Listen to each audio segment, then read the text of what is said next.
예수님의 이름으로 감사하며 기도드렸습니다. 아멘. 오늘 우리에게 주시는 하나님의 말씀은 마태복음 11장 25절에서 30절까지의 말씀입니다. 제가 갖고 있는 신약성경 18페이지에 있습니다.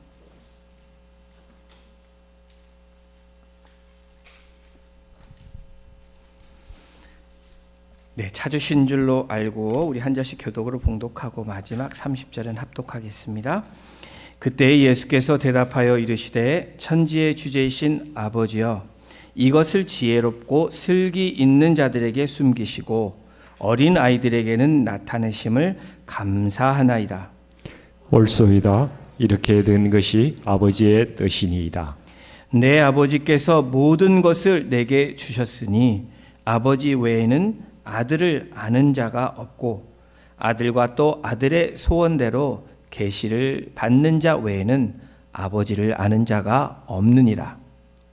수고하고 무거운 짐진 자들아, 다 내게로 오라. 내가 너희를 쉬게 하리라.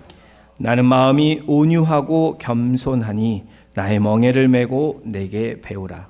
그리하면 너의 마음이 쉼을 얻으리니 이는 내 멍에는 쉽고 내 짐은 가벼움이라 하시니라.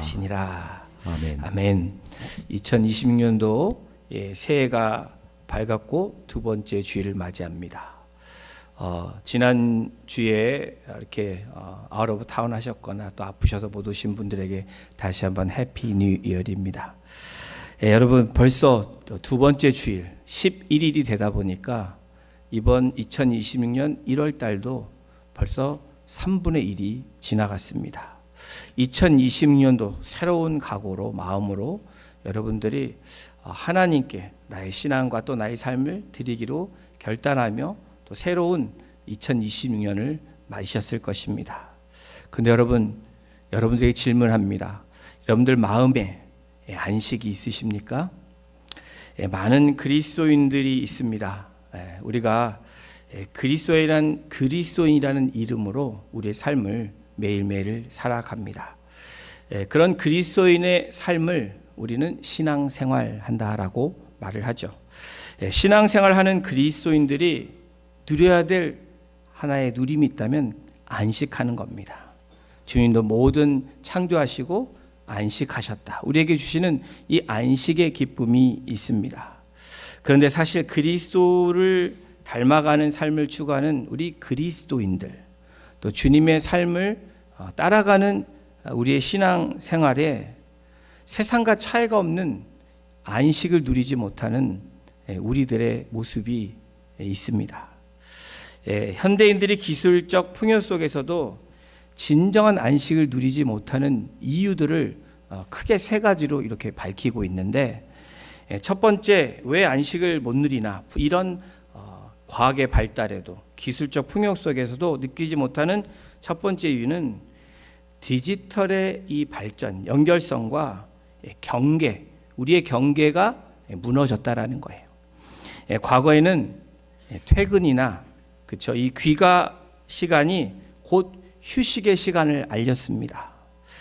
그래서 스마트폰과 SNS의 발달이 없는 그때는 일이 끝나면 휴식을 취하는 시기가 됐는데, 지금은 스마트폰이 우리의 삶을 지배합니다.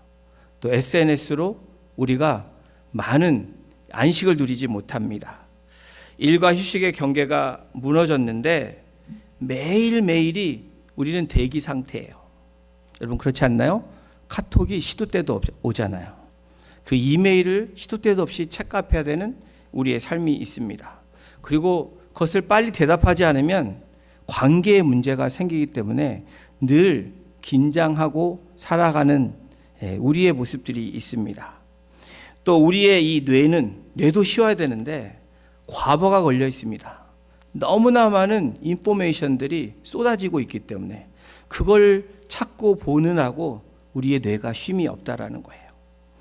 두 번째, 우리 기술적 풍요 속에서 안식을 누리지 못하는 이유는 성과 중심 사회의 특성 때문이라고 이야기를 합니다.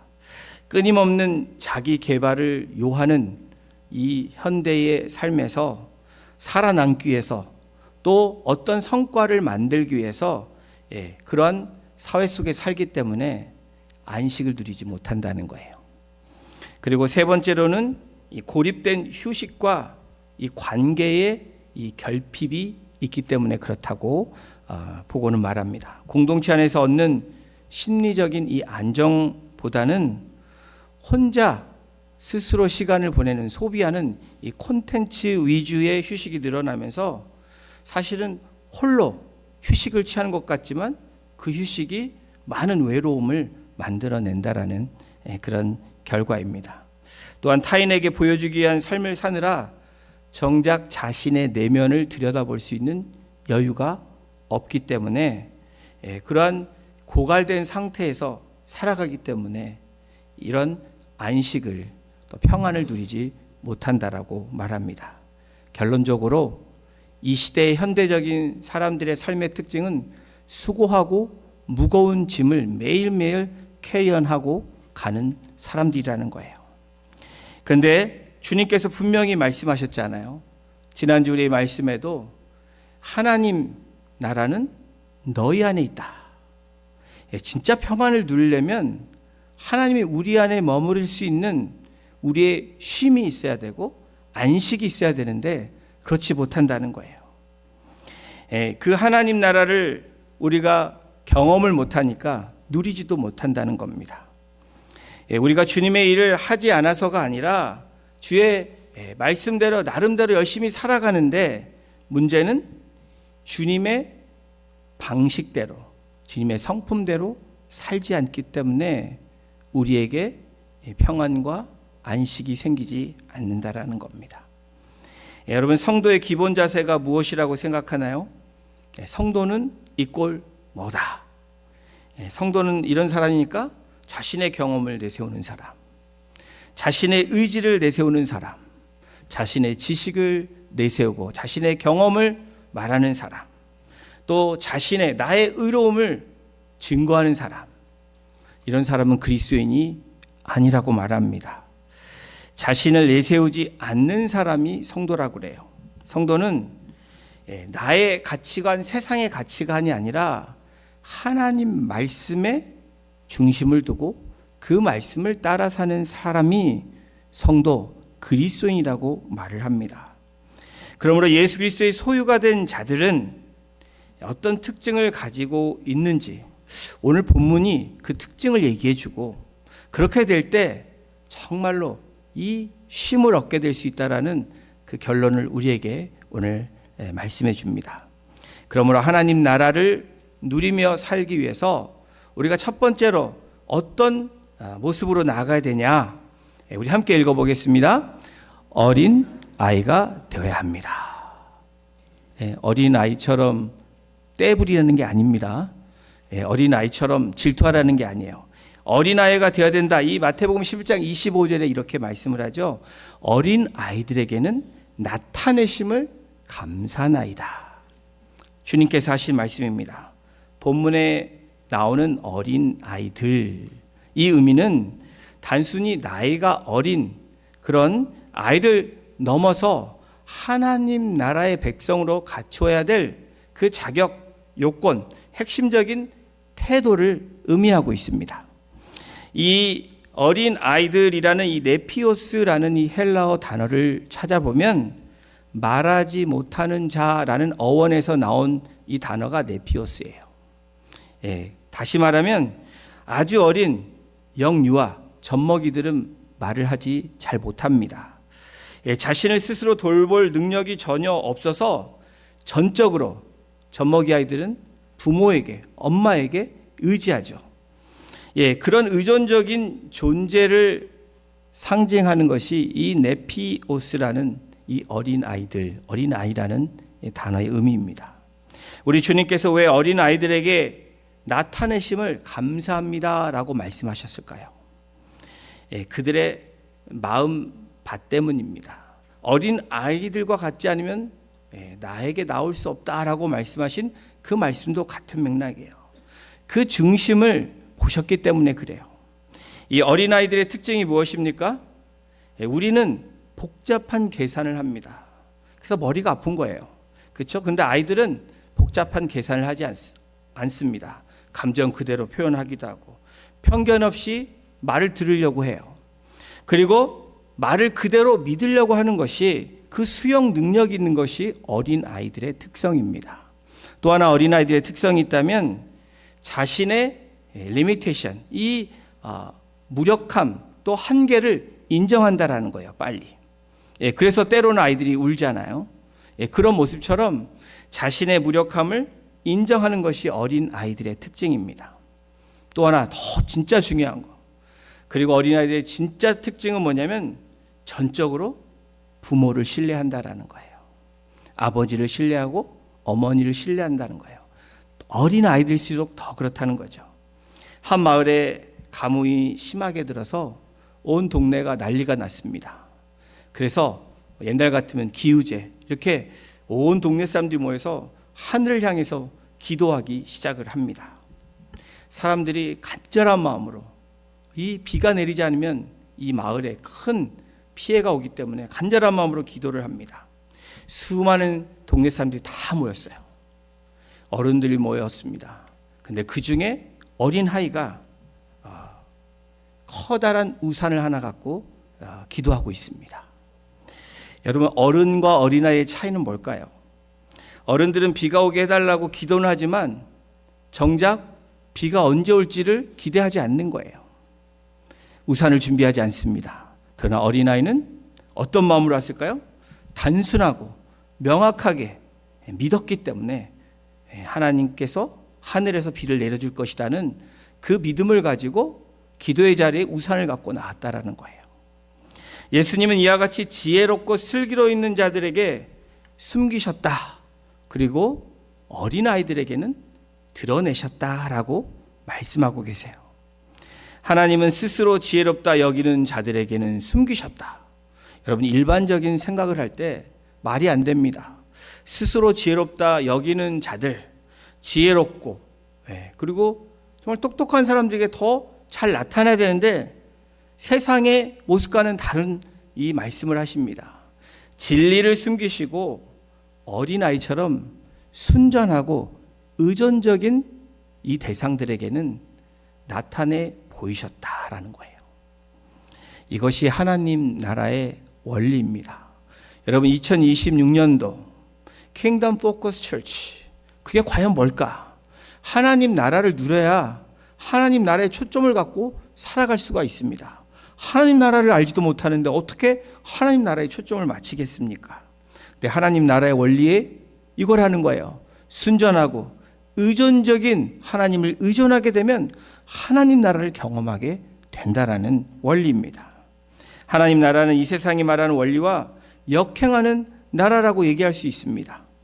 이런 하나님 나라의 가장 문제가 되는 것 중에 하나가 바로 이 교만이라는 놈입니다. 죄송합니다. 아침에 놈이라고 표현을 했습니다. 이 마태복음 11장 25절에 예수님이 경계하신 지혜로운 자, 슬기로운 자들에게 숨기셨다. 이 모습은 바로 영적 교만과 맞닿아 있다라고 우리가 볼 수 있습니다. 11장 25절 우리 다시 한번 이 스크린에 떠 있는 말씀 한번 다시 읽겠습니다. 시작. 그때에 예수께서 대답하여 이르시되 천지의 주제이신 아버지여, 이것을 지혜롭고 슬기 있는 자들에게 숨기시고. 예수님께서 말씀하시는 지혜롭고 슬기로운 자들, 그냥 지혜롭고 슬기로운 자들 생각하면 우리가 소망하고 우리가 바라는 삶의 모습이지 않습니까? 그런데 예수님께서 왜 이렇게 이 지혜롭고 슬기로운 자들에게 숨기셨다고 말씀하셨을까? 이 두 단어는 그 당시에 유대인들을 대표하는 이 단어이고, 또 그리스 문화가 들어왔던 예수님 당시에 그 헬레니즘을 경험했던 그 철학을 중시했던 그런 사람들을 말합니다. 스스로를 똑똑하다고 믿는 사람들을 말하는 거예요. 자신의 이성과 경험을 진리의 최종 목적이라고 생각을 하는, 그것이 척도라고 생각하는 사람들을 말하는 겁니다. 그 당시에 종교 지도자들이죠. 바리새인들, 그리고 서기관들. 성경 지식은 많지만 오히려 그 지식이 하나님을 만나는 그 벽을 만드는 그런 삶을 살았던 사람. 이 지능이 낮아서 모르는 것이 아니라 교만함이라는 이 가림막 때문에 메시아가 앞에 계심에도 그 메시아를 알아보지 못하는 어리석은 삶을 사는 사람들에게 주님께서 말씀하고 계시는 거예요. 한 제자가 스승을 찾아와 진리에 대해서 물었습니다. 스승님, 진리에 대해서 말씀해 주세요. 그래서 스승이 진리에 대해서 얘기를 합니다. 진리는 이런 거다. 그럴 때마다 이 제자가 가만히 듣고 되새기면 될 텐데 그건 저도 압니다. 이런 얘기를 하는 거예요. 또 좀 가서는 저는 그걸 그렇게 생각하지 않는데요. 라고 계속 말을 다루면서 자신의 지식을 뽐내기 시작을 합니다. 스승은 한참 후에 말없이 제자의 찻잔에 차를 따릅니다. 찻잔이 가득 찼음에도 불구하고 이 스승은 계속해서 잔을 따릅니다. 제자가 당황하면서 스승에게 외쳐요. 스승님, 잔이 넘치는데 왜 계속 따르십니까? 이 제자를 보며 스승이 다음과 같이 답을 합니다. 자네의 마음잔이 이미 자신의 생각으로 가득 차 있지 않나. 잔을 비우지 않으면 내가 누군가 어떤 진리를 얘기해도 그 마음에 진리를 담을 수 없네, 소용이 없는 거야 라고 말을 했다고 합니다. 오늘 예수님께서 본문에서 지혜로운 자, 슬기로운 자들이 바로 이런 자들이라는 거예요. 자기 생각으로, 자기 철학으로, 자기의 경험으로 가득 찬 사람들, 가득 찬 컵처럼 그러한 존재들이라고 말을 합니다. 하나님이 은혜의 생수를 부어주셔도 그 은혜를 담을 공간이 없는 사람을 말하는 거예요. 성경적 관점에서 여러분, 교만은 무엇입니까? 단순히 잘난 척하는 것, 이거는 성경적인 교만이 아니에요. 그걸 넘어서 내가 하나님으로 살아가는 사람이 영적인 교만함, 바로 성경이 말하는 교만함으로 지적하고 있습니다. 모든 상황의 기준을 나로 삼습니다. 하나님 말씀이며 Christ centered, 예수 그리스도가 중심이 돼야 되는데 내가 모든 삶의 기준이에요. 여러분, 이것은 교만한 상태를 말하는 거예요. 여러분, 우리의 삶에서는 어떻습니까? 한번 내가 어떤 사람인지 한번 여러분 생각해 보세요. 중요한 선택을 우리가 할 때가 있습니다. 회사를 트랜스퍼할 때, 이직할 때, 또 집을 옮기고 이사할 때, 또 이런 어떤 관계나 또 자녀들의 중요한 결정을 할 때 내 감정과 이익에 따라서 다 결정을 합니다. 그리고 마지막에 결정한 후에 하나님께 이렇게 기도하는 거예요. 주님, 이 결정을 축복해 주세요. 이것이 교만이라는 거예요.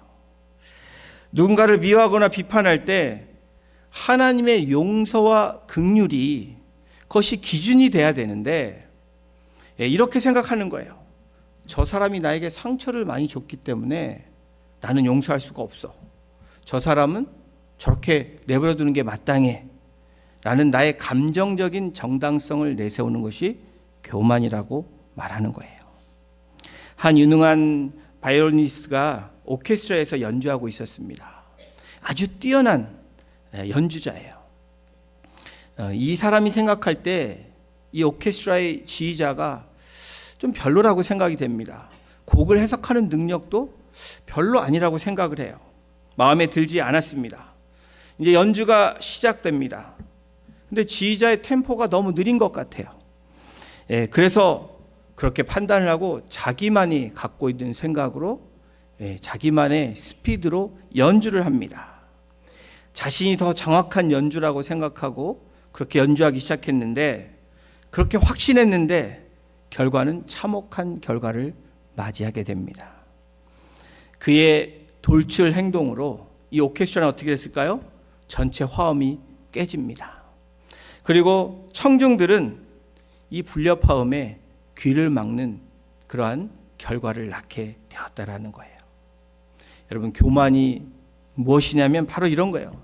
인생이라는 거대한 교향곡을 함께 맞춰가야 되는데 내가 지휘자, 우리의 주인이신 하나님보다 내가 더 낫다라고 미미미 나를 주장하면서 고집하는 것. 내가 보기에 내 박자가 더 맞는 것 같아서 내 발걸음으로 내가 먼저 나아가는 것. 전체 악보를 보면서 지휘하는 하나님의 이 지휘자의 손끝을 보지 않고 하나님의 말씀에 집중하지 않고 내 뜻대로 살아감으로 인생의 결과가 하모니, 이 안식을 누릴 수 없게 된다라는 거예요.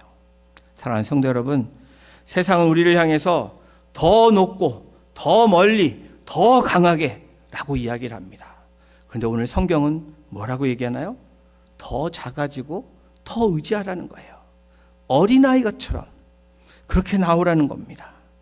우리가 스스로의 지혜를 내려놓고 어린아이의 모습과 같이 될 때 비로소 하나님 나라의 신비가, 하나님 나라를 누릴 수 있는 저와 여러분이 될 줄로 믿습니다.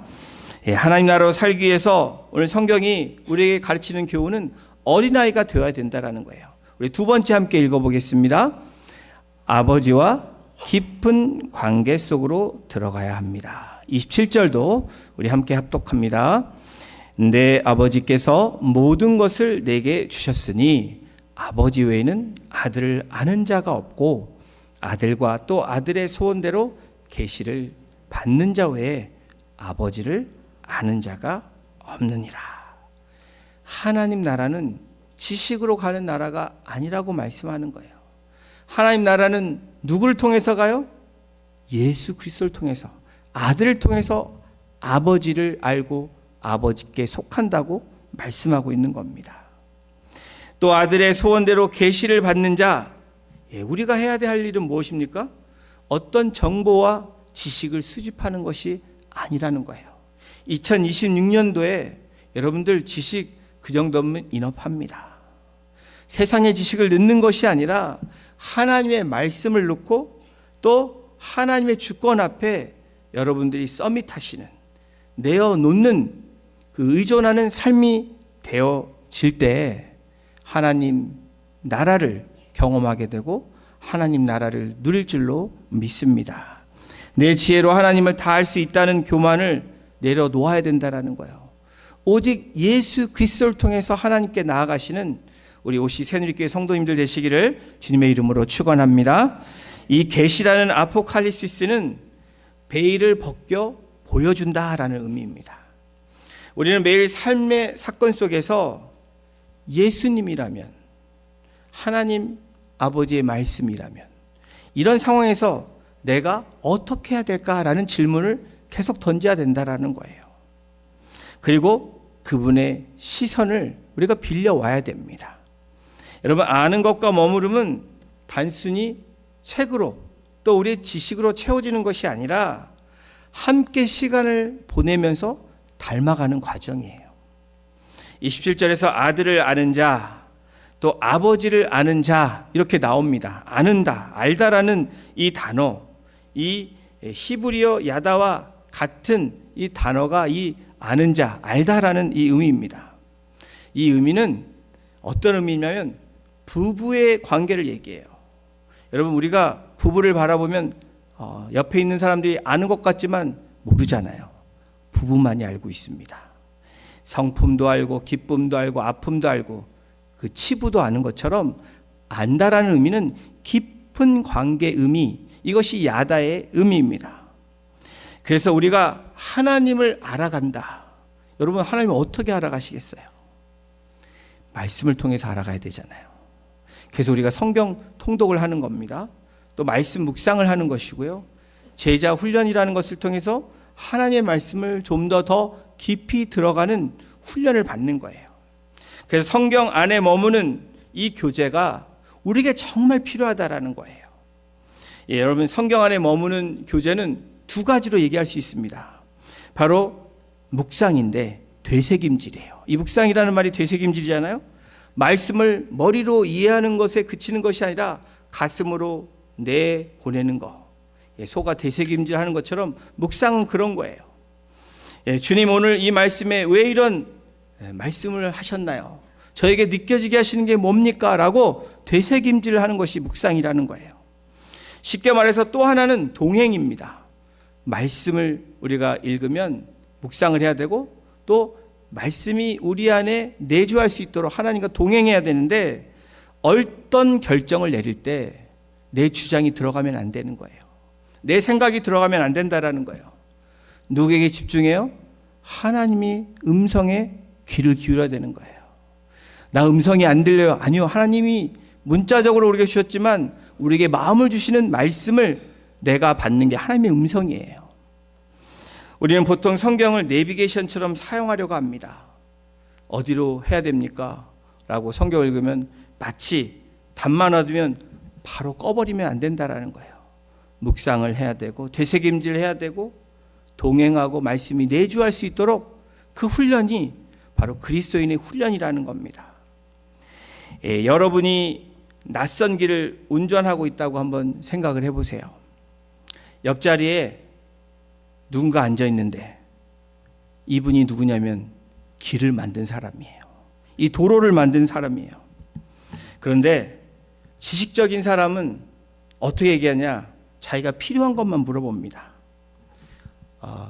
우회전 해야 되나요? 좌회전 해야 되나요? 이런 것만 물어본다는 거예요. 그래서 목적지에 도착을 해도 이 길을 만든 이 마스터 플랜을 했던 이분과의 교제가 없는 거예요. 그런데 여러분, 교제하는 사람은 어떤 사람이냐면 길을 운전을 하면서 신호등이 보이고 표지판이 보이고 길이 조금 새로운 걸 보면 계속 물어보는 겁니다. 그래서 길을 찾는 것뿐 아니라 옆에 있는 사람이 누구인지도 알게 된다라는 거예요. 그가 또 무엇을 사랑하는지도 온전히 깨닫게 된다라는 거예요.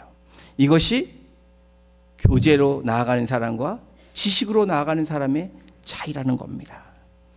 이것이 말씀이라는 통로를 통해서 주님과 성령님과 교제하면서 아버지를 알아가는 과정임을 저와 여러분들이 2026년도에는 그렇게 믿고 나아가시기를 주님의 이름으로 부탁을 드립니다.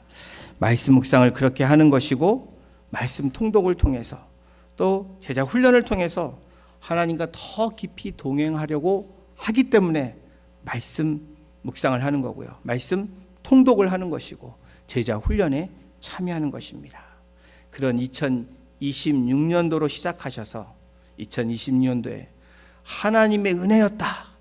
여러분, 어려운 일이 해결돼서 하나님의 은혜가 아니라 매일매일이 나의 삶이 하나님의 은혜였다라고 고백할 수 있는 우리 귀한 성도님들 되시기를 주님의 이름으로 축복합니다. 하나님 나라로 살기 위해서 어린아이가 되어야 됩니다. 이게 우리의 필요한 필수 요건입니다. 또 아버지와 깊은 관계 속으로 들어가야 합니다. 그 다음에 어떻게 해야 되냐? 우리 함께 읽겠습니다. 자신의 짐을 내려놓고 주님의 멍에를 메어야 합니다. 마태복음 11장 28절 29절 우리가 너무나 잘 아는 말씀입니다. 수고하고 무거운 짐진 자들아 다 내게로 오라. 주님의 초청이 있어요. 내가 너희를 쉬게 하리라. 여기까지 너무 좋아요. 근데 29절에 보면 이 말씀이 또 나옵니다. 나는 마음이 온유하고 겸손하니 나의 멍에를 메고 내게 배우라. 신앙생활의 가장 큰 역설을 담고 있는 구절이 바로 여긴 것 같아요. 쉬게 하리라. 그러면 딱 그것을 끝나면 좋을 텐데 주님이 또 하나의 조건을 붙이십니다. 짐진 자들아 다 내게로 오라. 그러면서 뭐라고 말씀하시면 나의 멍에를 메라고 얘기해요. 여러분, 이 말이 이해가 되십니까? 아니, 쉬게 하시면 짐만 내려놓고 쉬게 하시면 되지 왜 또 멍에를 메라고 할까? 이 멍에라는 단어를 우리가 한번 묵상해 봐야 돼요. 이 멍에는 단순히 노동 기구의 의미가 아니라 깊은 상징적인 의미가 있다라는 거예요. 팔레스타인 지역의 그 당시에 이 멍에는 대개 두 마리의 소가 함께 같이 매도록 설계되어 있던 게 팔레스타인의 이 멍에의 의미입니다. 그래서 주님께서 그 당시의 문화적인 것들을 택하셔서 나의 멍에를 메라 라고 말씀하신 그 의미는 어떤 의미냐?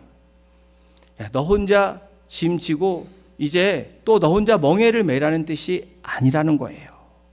나와 함께한 멍에 속으로 들어오라고, 나에게 오라고 하는 예수님의 파트너십의 부르심이라는 거예요. 너 혼자가 아니라는 겁니다. 멍에를 맨다는 건 내가 너와 함께 같이 가겠다고 하시는 초청이라는 거예요. 바로 파트너십을 가지시겠다고 하시는 주님의 부르심입니다.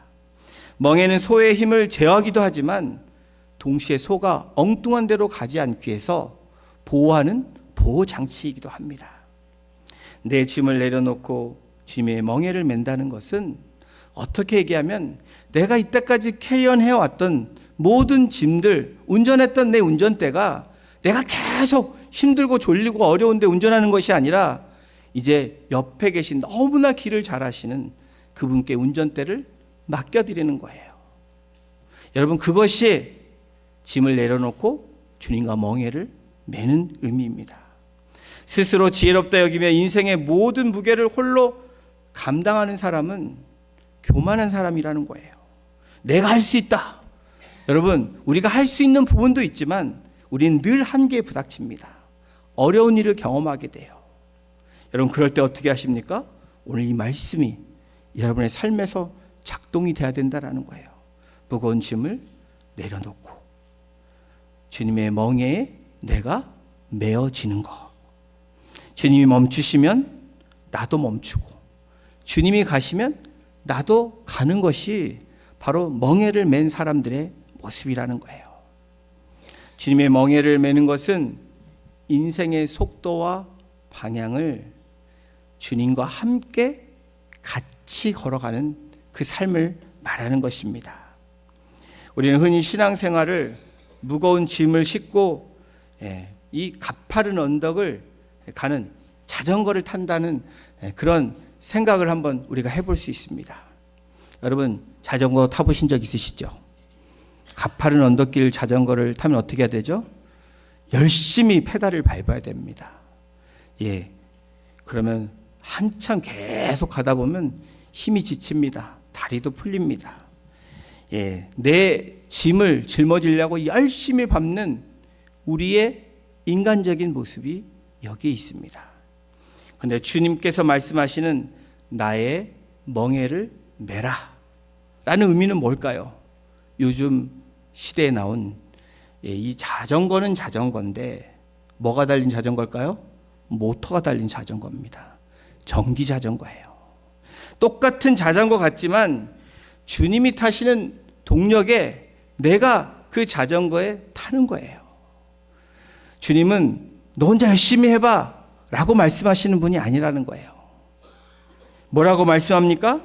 내 짐은 가볍다 이렇게 말씀하시면서 야, 이 자전거 타면 나랑 같이 타면 너 짐이 네가 이때까지 온 그 길이 힘들지 않을 거야. 나에게 와 라고 말씀하신 이 조력의 은혜를 우리에게 허락하신다는 겁니다. 수고하고 무거운 짐진 자들아 다 내게로 오라 라는 이 초청은 너 혼자 열심히 해봐 라는 게 아니라는 거예요. 그래, 여기 와서 쉬어 라는 게 아니라는 거예요. 같이 내가 그 길을 걸어 가시겠다고 말씀하시는 겁니다. 그러면서 예수님은 주님의 그 성품을 말씀하세요. 뭐라고 해요? 온유와 겸손. 온유는 어떤 겁니까? 주님과 함께 동행하려면 주님의 성품을 닮아야 되는데 그것이 바로 온유라는 거예요. 하나님의 통제 아래 길들여진 이 성품이 온유입니다. 내 뜻대로, 내 성품대로, 내 성질대로 하는 게 아니라 자꾸 조금씩 변화의 과정을 거쳐서 주님의 성품처럼 닮아가는, 이것이 온유로 가는 모습이라는 거예요. 그 다음에 겸손은요, 자신을 낮추어 타인을 섬기는 모습을 말합니다. 예수님이 이 성품으로 우리를 대하시기에 우리는 그분 곁에서 어떻게 해요? 안식을 누리게 된다는 거예요. 그러므로 예수님과 함께 멍에를 매는 것은 여러분, 우리를 구속하시려고 하시는 것이 아니라 우리를 보호하신다는 거예요. 이것이 멍에의 의미입니다. 세상의 짐은 저와 여러분들을 지치게 합니다. 그러나 주님의 멍에는 그분이 곁에서 우리를 함께 보조 맞춰서 인도해 주신다는 거예요. 온유와 겸손의 마음으로 주님과 보조를 맞출 때 우리의 삶은 무거운 의무가 아닌 기쁨의 동행이 될 줄로 믿습니다. 마태복음 11장 30절에 예수님이 이렇게 마무리를 짓습니다. 우리 말씀이 저와 여러분들의 2020년도에 이 고백이고 또 그런 결과로 얻어지는 삶이 되는 것을 믿고 이 말씀 함께 선포합니다. 이는 내 멍에는 쉽고 내 짐은 가벼움이라 하시니라.